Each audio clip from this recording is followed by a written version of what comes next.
Samajwadi party के संगठन के हमारे राष्ट्रीय अध्यक्ष आदिल कारी साहब, प्रदेश के अध्यक्ष शकील और उनके सभी सहयोगी साथियों को, संगठन के पदाधिकारियों का बहुत बहुत धन्यवाद और आभार प्रकट करता हूं। समाजवादी पार्टी का बहुत महत्वपूर्ण संगठन है और संगठन में जो हमारी आपकी बातचीत हुई है, एक दूसरे ने जो सुझाव दिए और कुछ साथी लिख करके भी देके जाएंगे, हम समाजवादी पार्टी के लोग उन तमाम सुझावों को अमल करेंगे। उन सुझावों के लेकर के हम पार्टी के लोग उनको कार्यक्रम भी बनाने का काम करेंगे। मैं धन्यवाद देता हूं अपने संगठन के लोगों का कि जिन्होंने ये संकल्प लिया है कि अपनी वोटर लिस्ट को सुधारने का काम करेंगे। भारतीय जनता पार्टी की साजिश, षड्यंत्र और समय समय पर जो लगातार चुनाव में धांधली करते हैं, उस धांधली को रोकने के लिए, अपनी वोटर लिस्ट को ठीक करने के लिए हम लोग गांव में, गली में, मोहल्लों में जाकर के अपने साथियों के जिनके वोट छूट गए हैं उनके बनवाएंगे। और जो फर्जी वोट भारतीय जनता पार्टी ने बनवा रखे हैं, कोई बूथ ऐसा भारतीय जनता पार्टी का नहीं है जिसमें फर्जी वोट उन्होंने बनाए हो, उन वोटों पर भी आपत्ति करने का काम हम मिलकर के करेंगे। सोने का भाव 1 लाख से ऊपर चला गया है। सोने का भाव 1 लाख रुपए से ऊपर पहुंच गया। तो यह है भारतीय जनता पार्टी का सबका साथ सबका विकास। आप सोचिए, गरीब परिवार में अगर कोई शादी हो तो अपने परिवार की बेटी के लिए एक सामान भी खरीद करके गरीब परिवार का सदस्य नहीं दे सकता। उसके माँ बाप, पिता अगर कुछ देना चाहेंगे तब भी नहीं दे पाएंगे।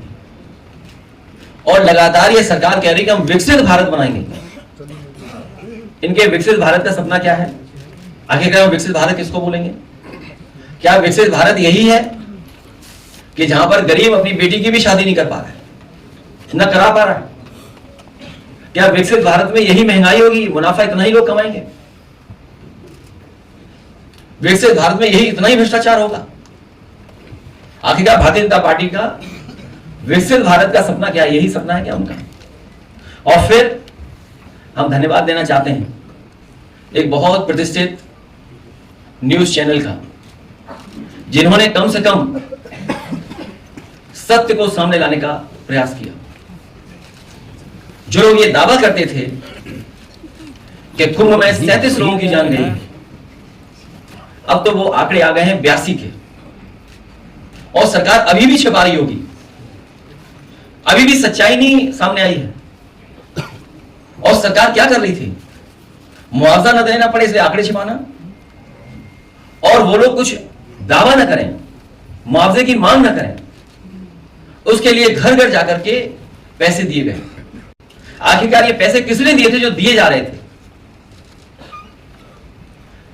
आखिरकार कुंभ में जिन लोगों की मृत्यु हुई है, मृत्यु के बाद जो सरकार ने मुआवजा तय किया था, आखिरकार कैश कौन देने जा रहा था? ये कैश किसका था?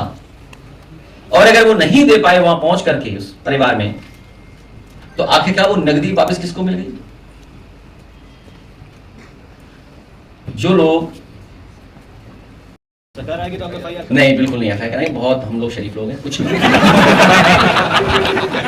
वो तो आने के बाद पता चलेगा। क्यों लड्डू खिलाएंगे बस। मुंह मिठा कराएंगे। नहीं, लड्डू आने के बाद पता चलेगा। लड्डू खिलाएंगे। अब वो पता नहीं। नहीं, आप सोचिए ना, पैसे देखिए, ये बहुत सारे लोग हैं, आप लोग खुद जानते हो एजेंसी वाले लोगों को। भाई एजेंसी वालों को कितना पैसा दिया था? अब कंपनी का नाम मत बुलवाओ मुझसे। मैं हालांकि एक अखबार ने जो स्टिंग ऑपरेशन किया था, आप बताइए किसी पे कार्रवाई हुई क्या? हमारे खिलाफ प्रचार कराने के लिए, वो जो एक खिलाफ प्रचार कराते हैं हमारे लिए, हाँ, तो सोचिए कितने लाख रुपए, कितने, और नाइजीरिया से अकाउंट ऑपरेट हो रहा था। और कौन पैसा दे रहा था? बीजेपी वाले पैसा दे रहे थे। अरे मुख्यमंत्री जब पैसा देगा क्या कर लोगे आप? उनके ऑफिस पैसा दे क्या कर लोगे आप?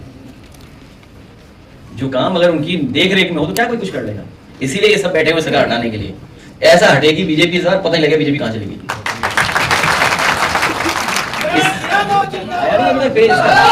छोड़िए मत दिखाइए पेज, वो सब जानते हैं।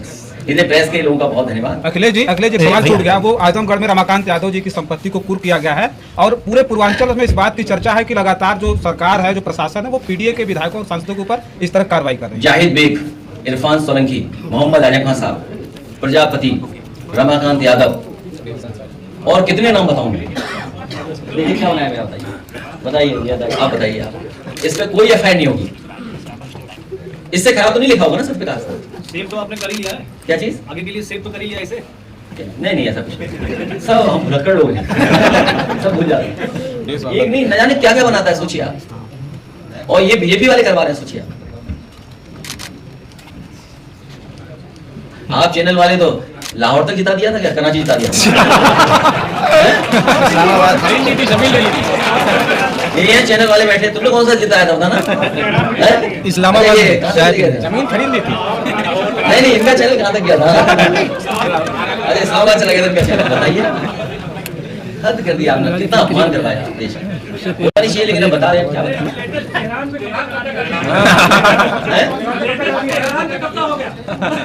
ईरान पे कब्जा हो गया, इन्हीं का चैनल था? जी जी। कैसे चैनल हो बताओ यार, ये देश के साथ खिलवाड़ न करें चैनल वाले लोग। हालांकि हमारे दुश्मन नहीं था, बन जाएंगे चैनल वाले भाई, हमारा सहयोग करो सगा बनाने में।